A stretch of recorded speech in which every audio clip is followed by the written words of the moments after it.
ನಿಮ್ಮ ಮೊಬೈಲ್ ಇದೆ ಅಂತ ಅಂದ ಮೇಲೆ ಅದರಲ್ಲಿ ಸಿಮ್ ಕಾರ್ಡ್ ಕೂಡ ಇರುತ್ತೆ. ಅದೇ ಸಿಮ್ ಕಾರ್ಡಿಂದ ಇಷ್ಟು ದಿನಗಳ ಕಾಲ ವಾಟ್ಸಪ್ ಅನ್ನು ಯೂಸ್ ಮಾಡ್ತಿದ್ರಿ, ಬಟ್ ಇನ್ನು ಮುಂದೆ ಹಂಗೆ ಮಾಡಂಗಿಲ್ವಂತೆ. ಅರೆ ಏನಪ್ಪ ಮಾಡೋದು, ಸಿಮ್ ಕಾರ್ಡಿಂದ ವಾಟ್ಸಪ್ ವರ್ಕ್ ಆಗಲ್ವಾ ಅಂತ ನೀವು ಪ್ರಶ್ನೆ ಮಾಡ್ತಾ ಇದ್ರೆ, ಸಿಮ್ ಇರದ ಮೊಬೈಲ್ನಲ್ಲೂ ಕೂಡ ಮೆಸೇಜಿಂಗ್ ಆ್ಯಪ್ ಬಳಕೆ ಮಾಡೋ ಹಾಗಿಲ್ಲ.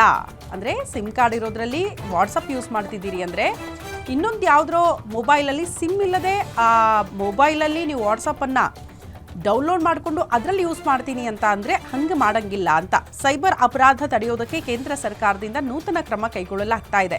ವಾಟ್ಸಪ್, ಟೆಲಿಕಾಂ, ಅರಟ್ಟೈ ಸೇರಿದಂತೆ ಎಲ್ಲ ಆ್ಯಪ್ಗಳಿಗೂ ಕೂಡ ಇದು ಅನ್ವಯ ಆಗುತ್ತಂತೆ. ಸಾಮಾಜಿಕ ಮಾಧ್ಯಮ ಖಾತೆಗಳನ್ನು ಬಳಸೋದಕ್ಕೂ ಸಿಮ್ ಕಡ್ಡಾಯವಾಗಿ ಇರಲೇಬೇಕು.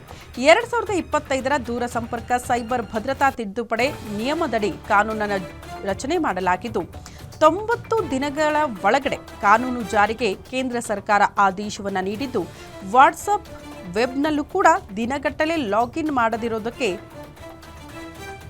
ಸಾಧ್ಯವಿಲ್ವಂತೆ. ಪ್ರತಿ 6 ಗಂಟೆಗೆ ಒಮ್ಮೆ ತಾನಾಗೆ ಲಾಗೌಟ್ ಆಗುತ್ತೆ ವಾಟ್ಸಪ್ ವೆಬ್. ಸಿಮ್ ಇಲ್ಲದ ಸೈಬರ್ ಕಳ್ಳಾಟ ನಡೆಸುವ ಕ್ರಿಮಿಗಳಿಗೆ ಕೇಂದ್ರ ಈ ರೀತಿ ಚಾಟಿ ಬೀಸ್ತಾ ಇದೆ.